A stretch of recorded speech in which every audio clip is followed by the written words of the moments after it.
সূরা কাউসার ১১ বার পরে পানিতে ফু দিয়ে ঘরে ছিটালে কি হয়? মনে রাখবেন, সূরা কাউসার ছোট্ট একটি সূরা, তবে এর ফজিলত কিন্তু অনেক বেশি। সূরা কাউসার, ইন্না আতাইনাকাল কাউসার ফাসাল্লি লিরাব্বিকা ওয়ানহার ইন্না শানিআকা হুয়াল আবতার। এখানে নবীজি সাল্লাল্লাহু আলাইহি সাল্লাম যখন কঠিন বড় মুসিবতের ভিতরে পড়েছিলেন, অর্থাৎ যখন তার সন্তান, ছেলে সন্তান দুনিয়া থেকে বিদায় নিয়েছিল, তখন কাফেররা নবীজি সাল্লাল্লাহু আলাইহি সাল্লামকে নির্বংশ বলে গালি দিয়েছিল।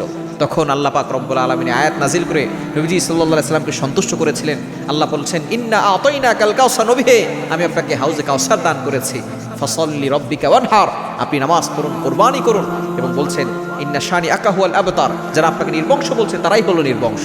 সুতরাং এই সূরাটা ছোট্ট সূরা, এর ফজিলত এতটা বেশি, যেটা 11 বার পরে আগে পরে দুরূদ শরীফ পড়বেন, পানিতে ফু দিয়ে সেটা যদি ঘরে ছিটিয়ে দেন, আপনার ঘরের ভিতর থেকে সকল অভাব দূর হয়ে যাবে। এবং ঘরের ভিতরে আল্লাহ পাক রব্বুল আলামিন বৃষ্টির মতো বরকত নাজিল করবেন, এবং আপনার জান, আপনার মালের নিরাপত্তার ব্যবস্থা আল্লাহ তাআলা নিজে করে নেবেন। অর্থাৎ আপনার জান এবং আপনার মালকে কেউ ক্ষতি করতে পারবে না।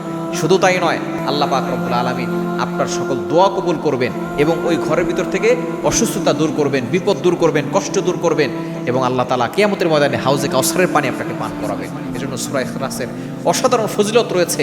এই সূরা কাউসার, সূরা ইখলাস, ছোট্ট সূরা, এই সূরাগুলোর আমল আপনি কখনো ছাড়বেন না।